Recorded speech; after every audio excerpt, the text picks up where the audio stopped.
बिस्मिल्लाहिर्रहमानिर्रहीम अस्सलाम वालेकुम। पॉलिटिकल इकोनॉमी का प्रोग्राम दादा पोतो शो लेकर आपकी खिदमत में हाजिर। मैं हूं आपके साथ आपका मेज़बान वसीम अहमद और इस प्रोग्राम में हमारे साथ हमारी रहनुमाई के लिए दादाजी मौजूद होते हैं। कैलेंडर पर आज 8 अप्रैल साल 2022 और आज जुमे का दिन।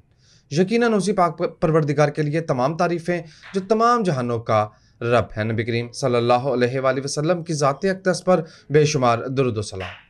पॉलिटिकल इकोनॉमी के प्रोग्राम दादा पोतो शो का आगाज़ हो चुका है और आज का ये प्रोग्राम आपके फीडबैक पर मुश्तमिल होगा, जिसमें आपके भेजे गए सवालात के जवाबात हम दादाजी से हासिल करेंगे। दादाजी अस्सलाम वालेकुम। वालेकुम अस्सलाम। दादाजी क्या हाल है? अल्लाह का बड़ा करम, इनायत नवाज़ हैं कि हम आपकी खिदमत में। बेशक। शुरू करो मैसेजेस।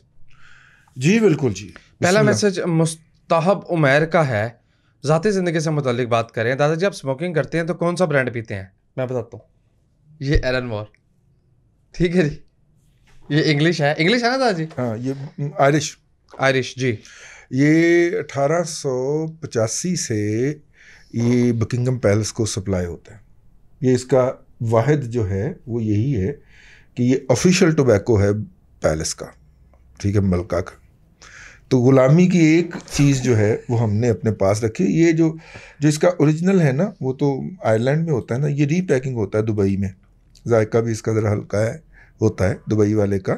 तो जो ब्रिटिश के अंदर एरन मोर है ना, वहाँ पे बहुत महंगा है क्योंकि मलका का ब्रांड है पाए।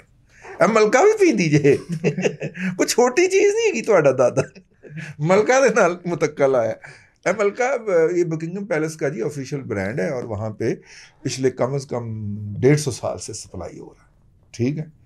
तो मैं क्या ये काम करना तो बड़ा करना, वो भी आप भी दुखी हैं और मलका भी दुखी है। आहो आप पाकिस्तान के लाल नो नहीं तो बसन नहीं होते हाँ। को वो क्या कहती है, लाल सुए वाला हाला हैरी से तंग है ना, वो से तंग बैठी है जी। नेक्स्ट मैसेज खालिद महमूद शाहिद का। म्यूचुअल फंड की आपने बात की, आपके पास 2 लाख रुपए हैं। हम म्यूचुअल फंड को सपोर्ट इसलिए नहीं करते क्योंकि उनके रवैये ने और उनके पे आउट्स ने बहुत दुखी किया है। खास तौर पे पिछले 3 सालों के अंदर म्यूचुअल फंड के ऊपर ऐसे ऐसे यूथिये बैठे हुए हैं जो सारे दिहाड़ी लगाने आए थे। मैं अब ये बात कह दूं, ऐसे ऐसे यूथिये मुसल्लत हुए कि जो दिहाड़ी लगाने आए थे। अच्छा, इनको काबू करना होता है सिक्योरिटी एक्सचेंज कमीशन ने, और सिक्योरिटी एक्सचेंज कमीशन के ऊपर अगर मैं करूँगा तो मेरे खिलाफ FIA में एक और दरख्वास्त आ जाएगी कि केड़े केड़े उत्थे बैठे हुए सन, ठीक है। उन्होंने प्रॉपरली मैनेज नहीं किया म्यूचुअल फंड्स को, लिहाजा म्यूचुअल फंड ने, हम वो मुजरम ठहरे कि हमने लोगों को कहा था कि म्यूचुअल फंड ले लें, लेकिन जब से ये बंदर आए हैं इन्होंने जो सर्टिफिकेट होल्डर थे, इन्वेस्टर थे, उनका रगड़ा ही निकाल दिया। खुद इन्होंने 50% कमाया है और जो पे आउट्स थे वो आगे से कोई 10-15% दिए हैं, विच डज नॉट जस्टिफाई यार। तो मैं आपको कैसे कह दूं कि जनाब आप उसी उखली के अंदर सर दे दें, ठीक है। यहाँ पे फराते ज़र जो है at an average headline inflation जो है वो रही हो 12%, 12.5%, 11.5%, और वहाँ पे वो पे आउट दे रहा हो अपना, अल्लाह आपका भला करे, 14%, 15%, तो ये कोई जस्टिफाइड तो नहीं है ना। अफराते ज़र का अगर 1.5 गुना आपको मिलता है, मतलब अगर हेडलाइन 12% थी तो आपको कम से कम 16-18% मिलना चाहिए। 12% प्लस हाफ 6%, यानी कि 18% आपको नहीं मिल रहा, तो इसका मतलब है आपका हक मारा जा रहा है। आपको वो म्यूचुअल फंड अबैंडन करके किसी और की तरफ मूव कर देना चाहिए या फिर स्टॉक मार्केट में डायरेक्ट आ जाना चाहिए। और वो प्ली ये लेते हैं कि इंडेक्स को नापते हैं ना कि इंडेक्स में ग्रोथ नहीं हुई, तो आप तो शॉर्ट सेलिंग से भी कमाते हैं। नहीं, इंडेक्स में ग्रोथ नहीं हुई, लेकिन इंडेक्स ने जो ऊपर फ्लक्चुएशन मारी है, ऊपर गया थल्ले आया, 48,000 तो पलटे हैं ना जाके, 47,500 से। हाँ हाँ, 48,000 से पलटा है इंडेक्स, तो पाए ना, उस वेले भी तो आपने कमाया है ना। और आप दोनों तरफ कमाते हैं। हाँ, आप शॉर्ट भी करते हैं। और मैं आपको याद है हमने आज से कुछ साल पहले बताया था कि इस वक्त हमारे म्यूचुअल फंड जो हैं वो कैश पे बैठे हुए हैं, सब कुछ बेच के बैठे हैं जब मार्केट थल्ले लगी हुई सी, और जब तक ये बाय नहीं करेंगे उस वक्त तक नहीं होगा, ठीक है ना। स्टॉक मार्केट तो एक स्टेट लाइफ से ही उठाई जा सकती है, जितना बड़ा पोर्टफोलियो उसका है, लेकिन वहाँ पे सारे, फिर मैं कहूँगा तो मेरे ऊपर दरख्वास्त आ जाएगी, वहाँ पे सारे बदनीयत बैठे हुए हैं, बदनवान लोग हैं। वो जो हैं वो नई पोजीशनें लेते हैं उसकी, क्योंकि लोगों का पैसा है वो ज़ाया करते हैं, और अपने उनके जो पोर्टफोलियो होते हैं जैसे ही वो रिटायर होकर बाहर निकलते हैं फूलते चले जाते हैं, वो अरबों में पहुंचे होते हैं, करोड़ों में पहुंचे होते हैं, और महीने का करोड़ों रुपया डिविडेंड उनको मिल रहा होता है, ठीक है ना जी। एहसान अली, आपके मैसेज का बहुत शुक्रिया। आपने बहुत ज़्यादा यहाँ जली कुटी लिखी। एक तो आपने ये खबर शेयर की थी, ये हमने प्रोग्राम में पढ़ दी थी कि हायर और डॉलर्स पे जुर्माना हुआ है। हायर पे 1 अरब और डॉलर्स को 10 करोड़ पे का। अच्छा, उसके बाद जो आपने जली कुटी लिखी आप। डालस जो है ना वो टर्किश कंपनी हो गई हुई है, और हायर जो है वो चाइनीज़ है। आगे चल। अच्छा, अब मैं ज़रा एक बात और कर लो। अच्छा, दूसरा ये कि ये अंदाज़े तखातुब दुरुस्त नहीं है। आजकल सहाफ़ी भी अग्रेसिव हो गए हैं। आपने लिखा, आप भी बाकी मीडिया की तरह बिक गए हैं। एहसान साहब, ये इसी तरह तुझे खरीदी है सीसा? एक मिनट में, ये इसी तरह से है कि अगर मैं आप पे और आपके घर वालों पे बद किरदार होने का इल्ज़ाम लगाऊं और आपके सबूत, मेरे पास सबूत नहीं है, आपके पास क्या सबूत है? कुछ फाइनेंशियल ट्रांजैक्शन, कोई वीडियो, वो नहीं है ना मुहावरा। बेसिकली बिक गए हैं, मतलब इस क्या हुकूमत मतलब? ने सबसे बड़ा जो जुल्म किया है ना, कि किसी को भी किसी भी जगह पे बगैर किसी वजह के बिक गए। गाली निकालने का ना, नौजवानों को सबक दे दिया, दादाजी, फिर ट्रेनिंग दे जवाबी दी। गाली भी होनी चाहिए ना? फिर जवाबी गाली भी होनी चाहिए। दफा कर, नजरअंदाज किया करें ऐसे लोग। मोहम्मद इकबाल कहते हैं, मेरा भांजा मैट्रिक साइंस के साथ कर रहा है, आगे कौन सी डोमेन में उसको भेजा जाना चाहिए मौजूदा हालात को देखते हुए? भाई पहले आप जो है वो बच्चे की वालदैन की माली हालत बताएं ना। पहली तो बात ये है कि जी। अफोर्डेबिलिटी बताएं। आजकल तो एजुकेशन अफोर्डेबिलिटी के साथ मुंसलिक है ना। अगर अब्बा जी रिक्शा चलाते हैं, ठीक है ना, तो उन अब्बा जी की ख्वाहिश होगी कि जल्दी से जल्दी ये रल जाए साथ में, इन एक और अर्निंग हैंड मिले घर के अंदर, उनको रिलीफ हो, ठीक है। फिर उसके लिए कोई और सजेशन हो सकती है। अगर अब्बा जी एक रिस्पेक्टेबल जॉब करते हैं, महीने का 8-10 हज़ार रुपया उसकी एजुकेशन के लिए स्पेयर कर सकते हैं, फिर एक और वे आउट होगा, ठीक है। जी। अगर बच्चा एक्स्ट्रा ऑर्डिनरी टैलेंट है तो हम अपने डॉक्टर अमजद साकिब साहब से रिक्वेस्ट करके उसकी मुफ्त एजुकेशन हो सकती है उधर, फिर एक और होगा, ठीक है। तो आप ये फरमाइए कि वो बच्चा किस कैटेगरी में फॉल करता है। ऐसे अन्य आवाज ना पूछो साढ़े को, मुझे ईमेल कर दे, मैं आपको अर्ज कर दूँ। जी, ठीक है। ये अच्छा। जितने भी है ना कैरियर काउंसलिंग वाले दोस्त, ये ईमेल किया करें यार। इसको इकोनॉमी का programme, let's make it an economy programme. आपको कोई इस हवाले से दरपेश हो, मसलन अब हैदराबाद से मुझे एक ईमेल आती है कि मैट्रिक के बाद कोई स्कॉलरशिप है। मैंने कहा जी आप बताइए कि मैट्रिक के बाद क्या करना है आपने। उन्होंने कहा जी कोई ऐसा स्कॉलरशिप है जिसमें इंटर की एजुकेशन के लिए हो। अब कोई समझ नहीं आई। मैं कहा डिटेल लिख। डिटेल ये थी कि एक खातून है कोई, वो जवानी में बेवा हो गई हुई। अब अपने ध्यान करना, 2 उनके बच्चे, और वो चाहती हैं कि अपने बच्चों का बोझ उठाने के लिए कोई फर्दर एजुकेशन हासिल करें।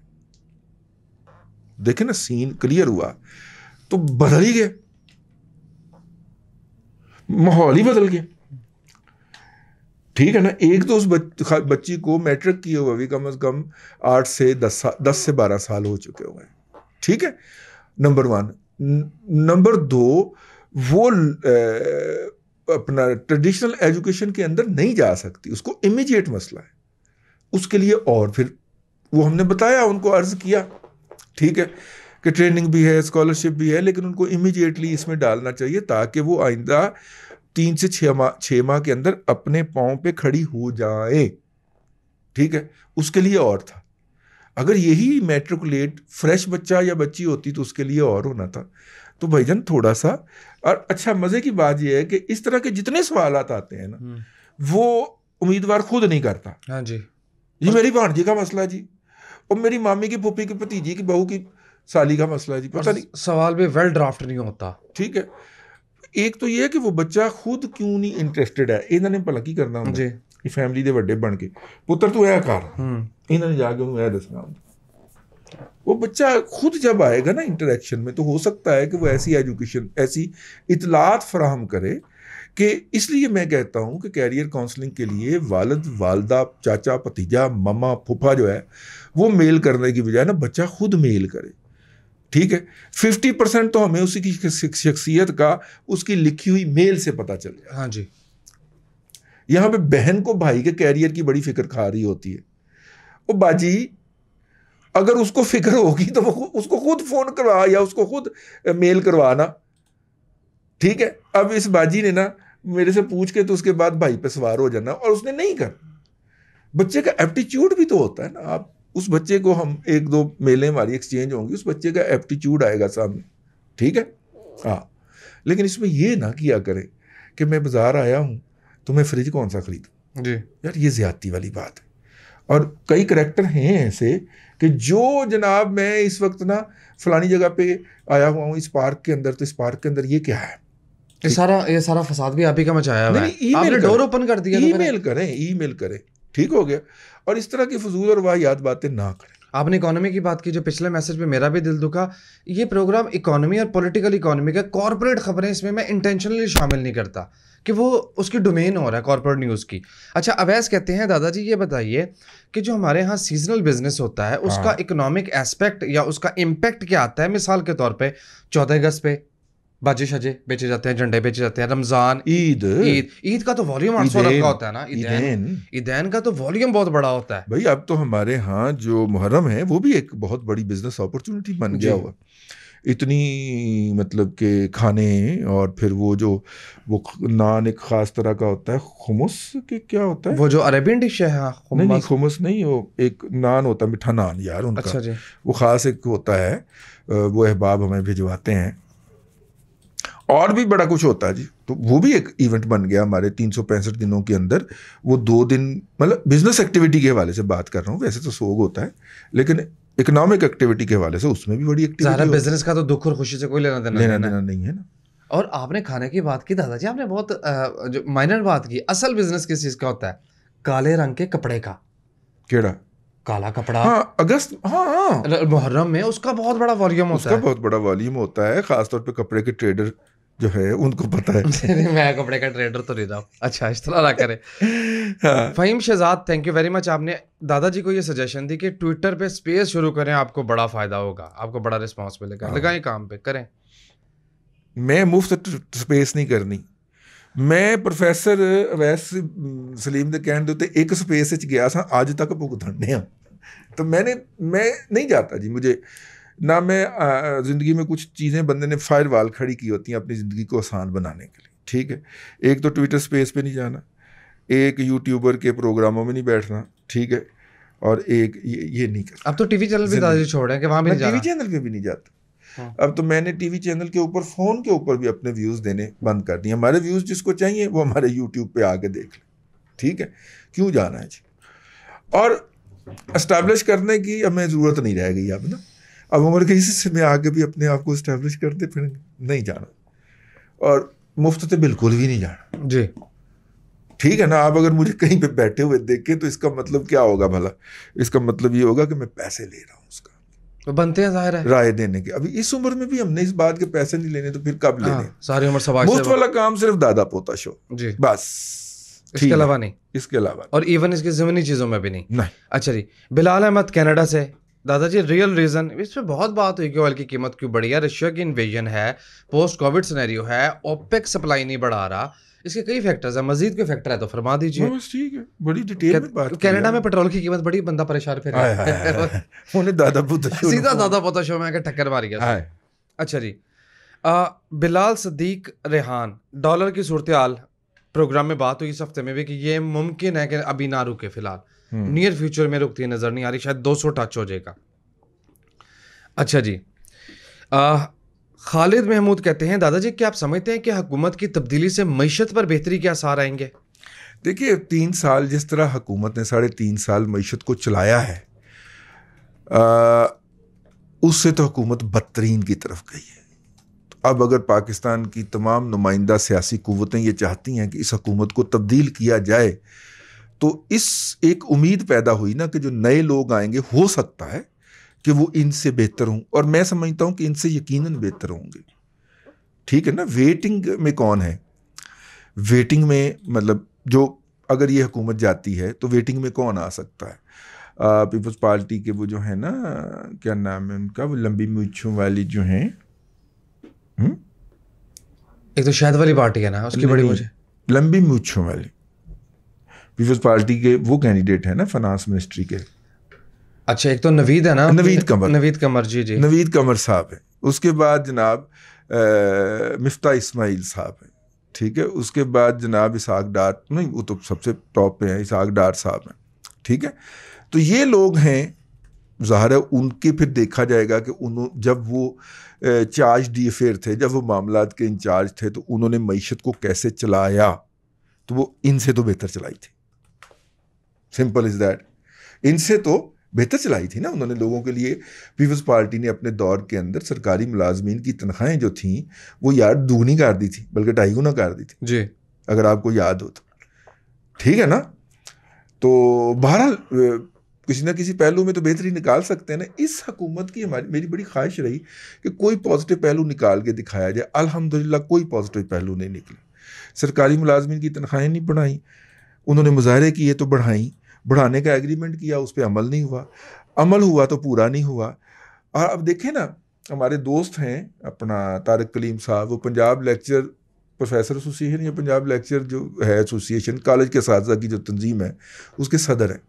वो पिछले 2.5 माह से सिविल सेक्रेटेरिएट के बाहर बैठे हुए हैं मुजाहरा सिट इन करके, किसी को परवाह ही कोई नहीं। वो कह रहे हैं कि भाईजान जो इस्लामाबाद में आपने हमारे साथ एग्रीमेंट किया था उस पर अमल दरामद कर दीजिए। ठीक है। और हुकूमत ने वो एग्रीमेंट करके वहाँ से उनको उठा तो दिया था, लेकिन बुज़दारे ने मैं क्या कहूँ, बुज़दारे ने झूठ भी बोल दिया था कि इजाफा हो गया। उन्होंने पाए तनख्वाह में कोई इजाफा नहीं हुआ, झूठ बोली जा रहे। अब तो खैर बुज़दारा दफ़ा हो गया तो उनसे जाके मरेगा। लेकिन मेरा मतलब है कि इतने झूठे थे यार ये वो लोग, पिछले 2.5-3 माह से बैठे हुए हैं और हमें मैसेज करते रहते हैं कि कभी हमारा भी प्रोग्राम में जिक्र कर दें। तो ऐसे ही आज बातों में आया तो मैंने कहा उनका भी जिक्र कर दिया जाए। यार बड़ी बेहिसी है यार। ठीक है, बच्चों का तलीमी नुकसान अलग हो रहा है, सिर्फ ये चाह रहे हैं कि हुकूमत ने हमारे साथ जो तनख्वाह में इजाफे का मुआहदा किया था उस पर उसका इतलाक कर दिया जाए, वो नहीं किया। डांस स्पीड ज़रा तेज़ रखें। हाँ अच्छा जी, मोहम्मद शबीर कहते हैं दादाजी मैं इकोनॉमी का सवाल लेके आया हूँ, मेरे सवाल को सियासी ना समझा जाए। अलीम और तरीन के जाने के बाद पीटीए के जलसे की फंडिंग अब कौन करेगा? देखिए, आप जो है अलीम और तरीन को तो छोड़ें, वो जो अमेरिका के अंदर केस खुल गया है, ठीक है ना, पीटीआई हर साल आप इतनी कंपनियां PTI limited, PTI LLC register करवाते हैं, डोनेशन वसूल करते हैं, बंद कर देते हैं। ये पिछले कम से कम 24-25 साल से अब लगे हुए हैं। इसकी इन्वेस्टिगेशन कर रही है एफबीआई। उसके बाद कौन करेगा? ठीक है। नंबर 2, फॉरेन फंडिंग केस का तकरीबन फाइनल हो रहा है। उसके अंदर इंडियन नेशनल्स की और इसराइलियों की फाइनेंसिंग साबित हो गई है। और अगर ये फॉरेन फंडिंग वाला दरवाज़ा बंद होता है तो उसके बाद कौन करेगा? भाई बहुत सारी चीज़ें हैं, वो सिर्फ वो नहीं है जो आपने बताई हैं। ठीक है ना। तो बहरहाल, लेकिन जो उन्होंने इतनी बड़ी बड़ी ट्रंप टावर के पोर्शन ख़रीदे हुए हैं तो वहाँ के किराए भी तो आ ही रहे होंगे ना। ठीक है। ये जो बात ये कहता है ना लम्हा मौजूद में, ये भी खाकसार का फिक्रा है। वो जो दूसरे पे इल्ज़ाम लगाता है वो जुर्म ये खुद कर रहा होता है। इसने अपोजिशन पे इल्ज़ाम लगाया कि अपोजिशन ने बाहर से 20 अरब रुपया वसूल किया। मैं कहने 20 अरब रुपया बाहरों ले आए, और मैं इस बात पे कायम हूँ, ये 20 अरब रुपया लेके आया। खोल गया ना फॉरेन फंडिंग। सोशल मीडिया के ऊपर इस वक्त धड़ल आपको खबरें, जाली खबरें मारी जा रही हैं। और सोशल मीडिया के ऊपर इस वक्त कम से कम इनकी 5 टीमें, एक पाकिस्तान के अंदर, एक या 2, और बाकी 3 बाहर से जो हमले कर रही हैं। आपका क्या ख्याल है कि वो मुफ्त में हो रहे हैं? 1 घंटे का 1 लाख रुपया लेती है सोशल मीडिया टीम मेरा टॉप ट्रेंड बनाने का, अगर मैं आज बनवाना चाहूँ तो इस शहर में बैठे हुए। और 1 लाख जो है ये साल पहले का रेट है, अब तो उससे भी बढ़ गया होगा, फराते दर बढ़ी है। और अगर ये है तो ये करोड़ों रुपया जो सोशल मीडिया के ऊपर पाकिस्तान के अंदर और बाहर स्पेंड हो रहा है, ये किसी काम के लिए हो रहा है ना? और कहीं से तो आ रहा है, और कहीं से तो आ रहा है। सोर्स, रेवेन्यू जनरेशन सोर्स, वो क्या है? तो आ रहा है। और जो इनके फॉरेन रेवेन्यू जनरेशन के सोर्सेज हैं वो आहिस्ता आहिस्ता स्क्वीज होते जा रहे हैं। जैसे पिछले दिनों यूरोप का इटली से पकड़ा गया कि चोरी के जो डेबिट कार्ड है और चोरी के जो क्रेडिट कार्ड है, उनसे पीटीआई की मेंबरशिप फीस अदा, वो ब्लैक वेब से मिल जाते हैं ना। ये सारे 2 नंबर हैं, सारे फ्रॉडी हैं, सारे वारदाती हैं। तो वो चोरी के डेबिट कार्ड से पीटीआई की मेंबरशिप फीस जो है वो अदा हो रही है। यार हद है वैसे ईमान से। और एक एक कार्ड से 20-20 40-40 लोगों की फीस अदा हुई है। जैसे जब उसमें पैसे खत्म हो जाते होंगे तो अगला कार्ड स्वाइप कर लेते होंगे। जी नेक्स्ट मैसेज असद नोमान का बड़ा है मैसेज है। कहते हैं दादाजी ये हुकूमत वाले जितने जोश से बम्पर क्रॉप यानी बम्पर फसल होने का ऐलान करते हैं, चाहे गंदम हो या कपास, उतनी ही शिद्दत से वही अजनास इंपोर्ट करते हैं और बम्पर फसल के बावजूद कीमतें आसमानों पर ही रहती हैं। सवाल ये था कि हमारा इदारा शुमारियात बहुत ज़्यादा नाअहल हो गया है या ज़ख़ीरा अंदोज़ों ने उन्हें बहुत ज़्यादा एडवांस दे रखा है। नहीं, हमारे यहाँ के प्राइस कंट्रोल मैकेनिज्म बिल्कुल ही गैर फाल हो गया हमारे है। यहाँ कुछ नहीं हुआ। हमारे यहाँ बुनियादी तौर पे जब ये मुदाखलात ज़रात यानी कि ज़रात के इनपुट्स के ऊपर दिहाड़ियाँ लगाते हैं, जैसे इन्होंने हरामखोरों ने अभी ये खाद यूरिया के ऊपर दिहाड़ियाँ लगाई हैं और 1800 रुपये सपोर्ट प्राइस वाली बोरी 3200 रुपये 3400 रुपये तक बेची है इन्होंने। उसके बाद बहुत सारे किसान वो खाद नहीं डालते पाए और जिन्होंने नहीं डाली वो खाद, उनकी जो क्रॉप है वो 30% तक कम होगी। ठीक है, अगर 40 मन होनी थी एकड़ में तो अब 30 मन होनी थी कि वो प्रॉपर खाद नहीं डाल सके। तो लिहाजा ये पहले एक तरह से झूठ बोलते हैं, ये झूठ बोलते हैं बम्पर क्रॉप हुई है, बम्पर क्रॉप नहीं होती, रिकॉर्ड लो क्रॉप होती है। लेकिन बम्पर क्रॉप का इसलिए बजाना होता है कि बम्पर क्रॉप का कह के किसान को ल्योर किया जाता है कि जनाब वो ज़्यादा से ज़्यादा इसमें लाइन में लगे खाद लेने के लिए। और पैनिक सेलिंग करे ना, पैनिक सेलिंग और पैनिक बाइंग करें ना खाद की, कि मैं भी इस बैंड वैगन में सवार हो जाऊं। बम्पर क्रॉप कह के उसका रेट भी गिराया जाता है। जब क्रॉप आ जाती है तो फिर बम्पर क्रॉप कह के उसका रेट गिरा दिया जाता है। तो यहाँ पे फिर यूथियों के स्पॉन्सर जो होते हैं वो लो प्राइस के ऊपर ख़रीदते हैं। यानी इस मुल्क के अंदर 8,000 रुपये किसान से फुट्टी ख़रीदी गई और कपास जो थी वो 20,000 रुपये पर मौंड पे बेची आगे जिनर ने।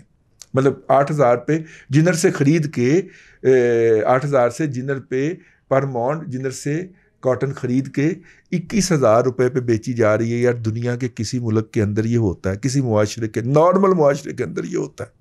उसको, उस शेख को फांसी नहीं दी जाती जो ये हरकत कर रहा है। यार पूरी टेक्सटाइल इंडस्ट्री को उसने हॉस्टेज बनाया हुआ, जो हमारी मेजर एक्सपोर्ट है। ठीक है ना? लेकिन हुआ है पिछले साल। तो अगर वो बम्पर क्रॉप का रोला ना डालते, ठीक है, तो किसान पैनिक करके सस्ते दामों अपनी चीज़ ना बेचते, और जब उन्होंने खरीद ली तो उसके बाद उन्होंने 3 गुना कीमतों पे बेची। जी बस बस जी। तो ये बम्पर क्रॉप का रोला डालना इसलिए भी ज़रूरी होता है कि किसान से फसल सस्ते दामों छुड़वानी होती है। ठीक है, जब उससे सस्ते दामों छूट जाती है तो उसके बाद देखा करेंगे ये क्या कर रहे हैं। इन्होंने गंदम जैसी जो बेसिक हमारी स्टेपल फूड है उसके साथ ऐसा किया, चावल के साथ नहीं कर पाए ये, लेकिन कपास के साथ इन्होंने ऐसा किया। और वो नॉन फिगर है, वो बनी गाला के रेगुलर विजिटर हैं, नॉन फेसेस हैं। मैं किसी का नाम नहीं लेना चाह रहा, दे आर नॉन फिगर्स। कैसा जी, बस वाइंड अप करें। लें सामाईन इकराम, आज के लिए इतना ही। आपसे फिर मुलाकात होगी। अल्लाह आपको आसानियाँ अता करे और आसानियाँ खल्क़े खुदा में तकसीम करने की तौफीक। आमीन दादा जी, बेहद शुक्रिया। नाज़रीन इकराम, पॉलिटिकल इकोनॉमी का प्रोग्राम दादा पोतो शो और आज ये स्पेशल एपिसोड जो कि आपकी फीडबैक पर मुश्तमिल थी, आप देख रहे थे। मैं उम्मीद करता हूँ कि आज का दादा पोतो शो आपको पसंद आया होगा। वसीम अहमद को दादाजी के साथ इजाज़त दीजिए। आपसे मुलाकात होगी कल तक के लिए अल्लाह हाफ़िज़।